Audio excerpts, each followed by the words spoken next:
Hello, everyone. Happy International Women's Day, and I'm really delighted to be able to be here to present to you the life and work of Ling Shuhua. First of all, my huge thanks to everyone at the Lead Center for New Chinese Writing who've made this event possible, and also to the Royal Society of Literature for their award, which also made it possible. So, who was Ling Shuhua? She was born in Peking, Beijing, in 1900, the daughter of the concubine or one of the concubines of a high-ranking imperial official, Lin Fupeng, who later became the city's mayor. So a completely traditional household in which her mother was some way down the pecking order amongst his half dozen women. But her large family straddled the old and the new societies, and her father educated her and her sister. So here's a nice picture, top left, of her with her sister and her father holding one of the grandchildren. Down the bottom is a scale drawing of the enormous mansion that they lived in Shijiao and on the right-hand side is a photo that I took of Shijiao last year when I was there. It's now been turned into a museum. I've got to flag up at this point two incredibly useful books that I consulted when I started this project. Sasha Suling Welland on the lives of Ling Shuhua and her sister Amy, and Lily Briscoe's Chinese Eyes by Patricia Lawrence, who has written about Ling Shuhua and her relationship with the Bloomsbury group. So the world in which Ling Shuhua grew up was a bit of a bubble, a nice, quiet Hutong alleyway, but outside the walls, civil society was breaking down. The Manchu dynasty was overthrown in 1911 when she was 11 years old, and there followed many years of fighting between rival political factions and warlords. But in the meantime, she and her sister managed to have a very modern education, and she became keen and showed her talents very soon in painting and also writing. She went to Yenjing University and she wrote this lovely letter to Zhou Zuoren, who was a popular lecturer and brother of the granddaddy of modern Chinese writing, Lu Xun. So she said, she was then aged about 20. I'm determined to be a writer in the future. So I dare to ask you to take me as your student. There are so few female writers in China. So the world doesn't know anything about Chinese women's thoughts and lives. This is very unfair, considering their contribution to humanity. Her first story was published in 1924 when she was 24 years old, and she was already positioning herself as active and influential in Peking literary and artistic circles. She had very good connections with the literati like Lu Xun, the poet Xu Zhimo, the painting Qi Bai Shi, and others. And as was the case with many of her contemporaries, she read and admired Western writers, for instance, Virginia Woolf, Catherine Mansfield, Anton Chekhov. She probably read Virginia Woolf, Catherine Mansfield in English, and she may have read Anton Chekhov in a Japanese translation or an English translation. We don't know. Japan was about 20 years ahead of China in translating Western classics. And visitors came to their Hutong residence during the 1920s. There was Bertram Russell and Dora Black.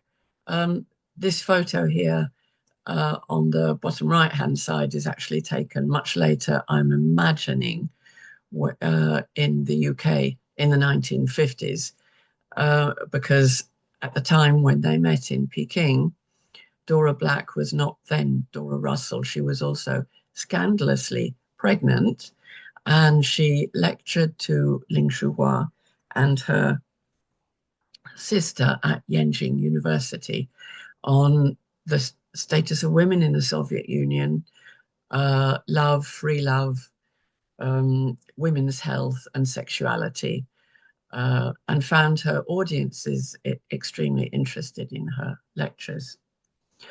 On the left-hand side, we've got Rabindranath Tagore, the eminent Bengali scholar who was in China in 1924, and Ling Shuhua hosted him at her home. And here we have a lovely quote from another frequent visitor, an American painter, Mary Augusta Mullikin, who was in Peking in the early 1920s and describes these kind of gatherings. Held in the home of an elderly Confucian scholar, yet, contrary to usual Chinese customs, his brilliant artist daughter was the hostess. This day was in itself a masterpiece, the creation of our young hostess, Ling Shuhua, unobtrusive, never interfering or seeming to guide, yet appearing just when needed with happy suggestions and a friendly word. Meanwhile, what was happening outside the Hutong walls? In fact, civil society in China was breaking down, and outside the protective walls, death, destruction, and danger ruled everywhere. So the reason I put a picture of this book up, apart from the fact that it's an excellent book, is that it describes Wallis Simpson, later the Duchess of Windsor, who at that time was a young woman making her own way to Peking, and she lived in the very same hutong as Ling Shuhua during the about 6 months during, I think, 1924 to 1925, with a wealthy American couple who lived at the other end of the alley. And I love to think of them passing each other in the street, although they were really very different people with different backgrounds. So this book, Wallis Simpson, describes just how turbulent China was in those days, as does Han Su-yin, who also grew up in Peking in the 1920s. In her book, she writes of dead babies in the street and frosty mornings when beggars are found dead in the street. As a child, Han Su-yin had a degree of freedom, and she writes, "Martial law kept our elders indoors. We explored a world disordered, brought home horrific rumors of riot and executions. We learned of war."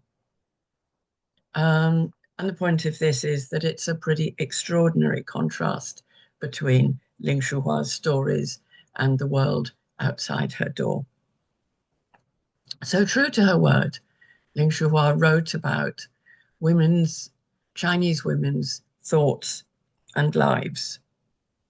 Her themes you could sum up as a child's eye view of the grown-up world, young women striving for independence and coming to terms with their sexuality, and stories of educated women's crushed ambitions, resilience, resistance, defeat, or small victories.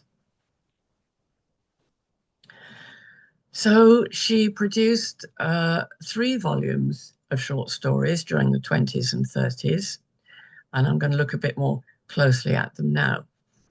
But by the mid-20s, she had already established herself as one of the most admired writers of her generation. And Don Hollock, writing the critic and translator of The Send-Off, one of Ling Shuhua's stories, wrote in the Longman Anthology of World Literature what I think sums up her talents very nicely. Her stories demonstrate her skill in characterization through dialogue and her alertness to the significance of seemingly routine detail, particularly in the lives of women. In her dispassionate narration, everyday trivia emerges as a veneer over terrible institutionalized anguish. Such a devastating description and indictment of patriarchal society won her the respect of writers all over the political spectrum, from Hu Shi to Lu Xun, including Ding Ling, and so on. So here I've summarized half a dozen of the stories because I think it illustrates, if you hadn't had a chance to read them, just how varied her output is. One of my favorite is Catherine, the unloved little rich girl and her housekeeper's daughter accidentally break the mother's watch. The housekeeper gets the blame and then gets turned out of the house with her daughter to face destitution. The watch turns up in the garden days later. 6-year-old Catherine faces a moral dilemma but still doesn't confess. Her parents, meanwhile, shrug off the housekeeper's fate. Then we have Once Upon a Time, an emotional and groundbreaking tale of a passionate love affair between two young women. The Wait, the only one which has as its theme the political situation, a domestic vignette of an aging widow happily preparing to host her daughter's fiancé. And the marriage is clearly last-ditch attempt to secure the daughter's future. And they wait and wait, only to discover that he was killed by police at a student demonstration that afternoon. Writing a Letter, another of my favorites, a monologue by an illiterate woman who asks an educated neighbor to write a letter for her to her husband. I love it because it's full of nuances, humorous and barbed. The woman may be illiterate, but she's no pushover. And then lastly, in this selection, Taking Tea. At an evening out, and again the next day, Fang Ying thinks she's being courted by her friend's brother, recently back from abroad and charmingly modern. She lets her guard down. She's then shocked to get an invitation to the man's wedding. The friend adds insult to injury, trying to persuade her to be bridesmaid, but mortified, she refuses adamantly. And if you want to read further, these two have been published online. Okay, so let's come to the story which I translated particularly for this event. Written in 1935, I have translated it as the title is Boredom. It was actually translated into English in 1936 by Ling Shuhua and Julian Bell, who we'll come to, as What is the Point of It? The story is that an educated young woman with frustrated aspirations living in a provincial backwater where most women's lives and their health have been wrecked by childbearing.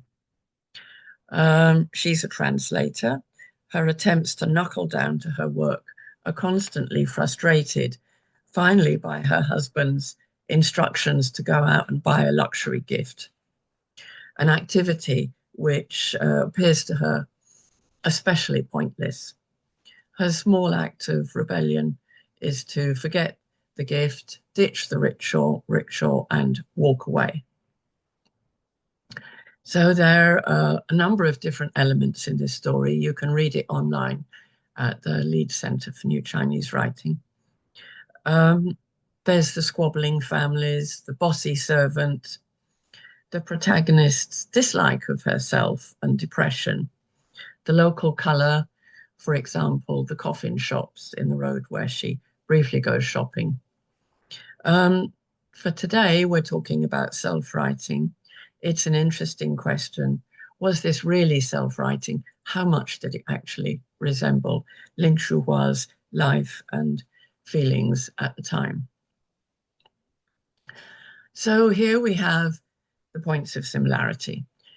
If you look on the left, in 1926, Ling Shuhua married Chen Xiying, also known as Chen Yuan, the eminent academic and critic.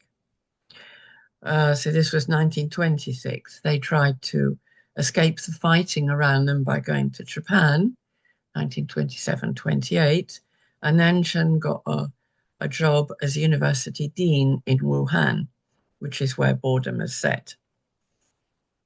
If you think of the life that Ling Shuhua had led up until then, the busy independent life, her status in Peking and Japan, she was now forced into the role of faculty wife in a conservative provincial backwater in Wuhan.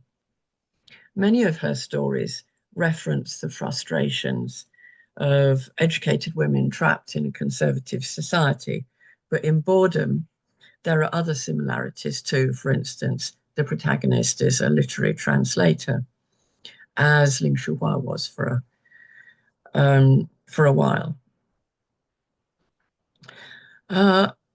So in 1935, she wrote Boredom. In 1935, the same year, Julian Bell turns up in Wuhan, having landed a job at the university, with Chen as his boss. He is nephew to Woolf, Virginia Woolf, and the son of Vanessa Bell. So he's a kind of golden boy of the Bloomsbury set. But at 27 years old, somewhat at a loose end.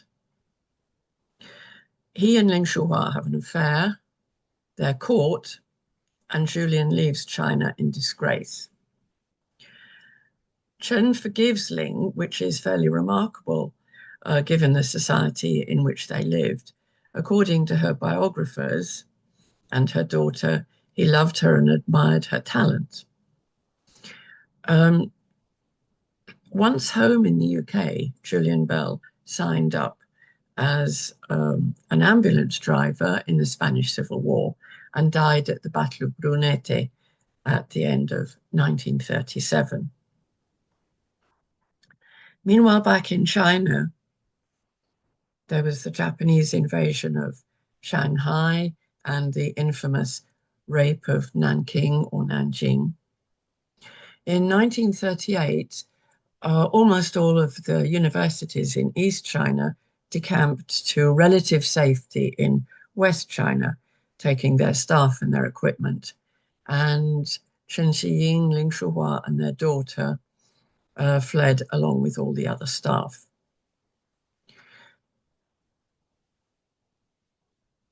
So this is the place that they left from, the rather lovely university campus in Wuhan. And they get to West China. The whole family stayed together for a few years until 1943. In 1943, Chen Xiying went to the UK, where he met quite a lot of political figures during the war and wrote some very entertaining diaries, which sadly haven't yet been translated. In the meantime, Julian Bell has died. Ling Shuhua begins a correspondence with Virginia Woolf. It seems fairly remarkable, but yes, it did happen. Letters, in spite of these times of war, letters did go back and forth, and they even exchanged presents. Patricia Lawrence writes, there's a lyric quality in their correspondence, as each walks across a personal and national bridge. For Woolf and Ling are not only connected in sorrow, but also as writers and women struggling in their respective countries, sharing a miserable mind feeling during a time of war. An interesting thing from our point of view is that Ling Shuhua by this time had almost stopped writing and publishing. And she begins to turn to writing in English. She asks Virginia Woolf if she will be her teacher. She's very deferential, and she asks her advice on how she should write in English. So we could speculate at this point that she is hoping that after the war is over, she can move to the UK, which indeed she did. She wrote a memoir in English and started another book, which was never finished or published. Anyway, Virginia Woolf gave her this advice which to us, especially to us translators, reads a little oddly. She urges her to write as close to the Chinese, both in style and in meaning, as you can. To set that in context,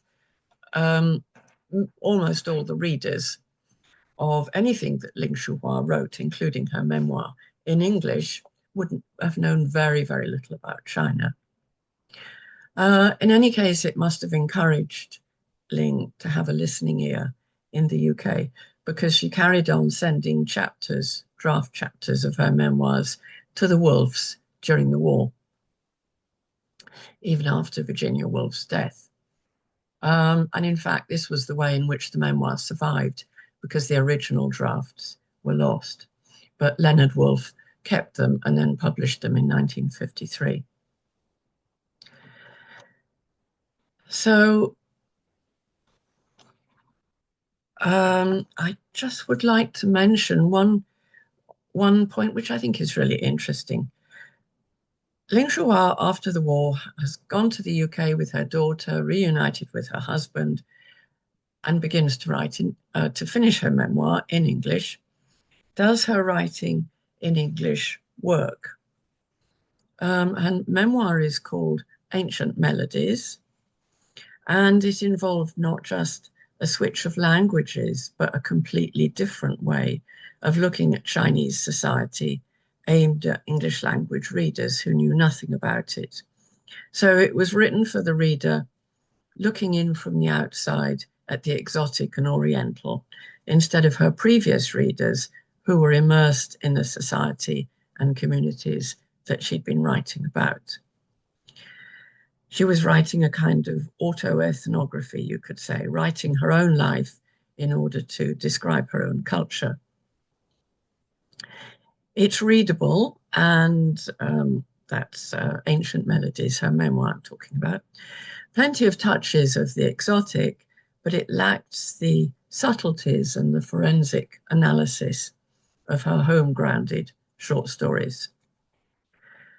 Having got to the UK, she really seems deracinated. She wrote almost nothing more and spent the last 40 years of her life traveling, teaching, painting, and exhibiting her paintings. And that's the point of this slide. My thanks to Paul French for digging this out for me.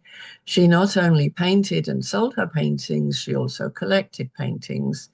And she got an Arts Council exhibition in 1967, where her painting, this is the catalogue, and her paintings were collected, published, and shown. So no more writing, but only painting from then on, apart from a few essays which she wrote in Chinese. Drama followed her for the rest of her life, however.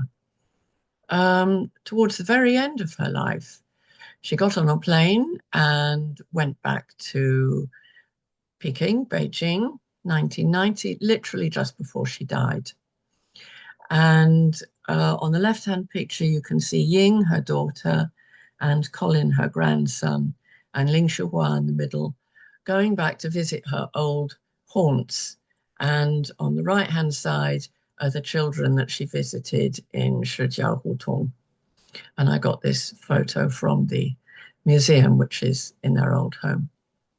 So fairly extraordinary visit for her, and she did die very soon after that in Beijing. just to bring you up to date, Ling Shuhua's daughter, Ying Chinri, is very much alive and well and living in Beijing, where I had the pleasure of meeting her last year. And Colin is also there, her grandson, and set up and runs the Beijing Sound Museum. And you can look on YouTube. He has some quite interesting YouTube films. So bringing Ling Shuhua up to date. It's interesting to look at, and this is really my personal opinion, the reason for her reputation fading from view. In my view, it's partly to do with her exile, albeit self-imposed. Her type of fiction fell out of fashion, and Welland says, by continuing to portray women trapped by the circumstances of gender hierarchy, family, and nationalism itself, Shuhua failed to fit within the developing political categories of the 1930s, in which literature was seen as either anti-Japanese, communist, or Kuomintang, KMT. So she was out of fashion while she was still writing, even more so during the era of politically committed fiction written under Mao.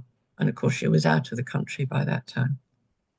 The burden of writing in English, as I said, she did publish her Ancient Melodies in 1953 with Leonard Woolf's Hogarth Press.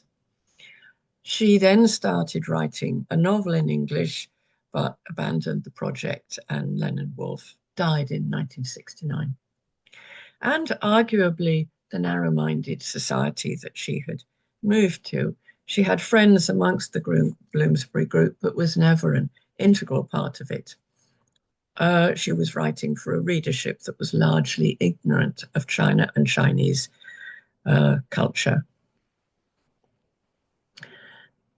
You could say that Ling Shuhua did have a second life in fiction in the early 2000s, 2002, when her love affair with Julian Bell was luridly fictionalized in a book called K, The Art of Love by Hong Ying. Confession, I translated it. It was absolutely at the beginning of my career. And to my shame, I had no idea who Ling Shuhua was, either then or for many years afterwards. However, what came out of it was that Ying Chinri successfully took Hong Ying to court in China for defaming her mother's reputation and won her case. So you might or might not regard that as the second version of Ling Shuhua's life. However, the next life of Ling Shuhua, I hope, and this is my ambition, to get a complete collection of her stories translated and published in English. And this is what I've been working on for the last year. I was introduced to Ling Shuhua's work last year, the year before last, by a British Pakistani writer, Amer Hussain, who happened to have read the only existing translated collection of Ling Shuhua's short stories in Italian by Maria Rita Masci, done in the 1980s, and said to me, when are we going to have an English collection of her short stories? And that set me off on my current mission. So I have really branched out from being a translator of her short stories to looking for a publisher, which I hope will be successful in the next year. So I've been raising her profile by translating individual short stories and getting them published online and approaching publishers. Thank you very much.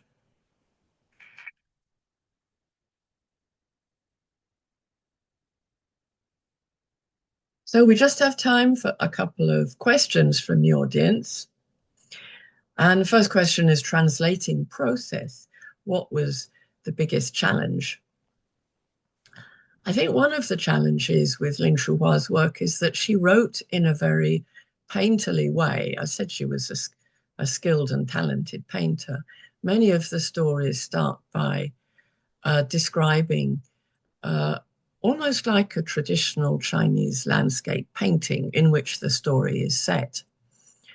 And well, there are many challenges, but that actually was, that's the thing that I find most difficult to get right, because I have to try and see the landscape she's describing through her eyes with many of the stories that I've translated. Also, of course, there are terms which are specific to the period, like the good old rickshaw, which I initially, way back when I started on her first story, I blithely translated as car, before realizing that it was actually a rickshaw. There were cars in Peking at that time, but basically everyone took rickshaws. So there are period details, but there's the lyrical tone of her writing.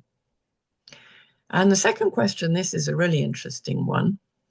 Chinese writers hide their feelings behind the lines. How would you translate that?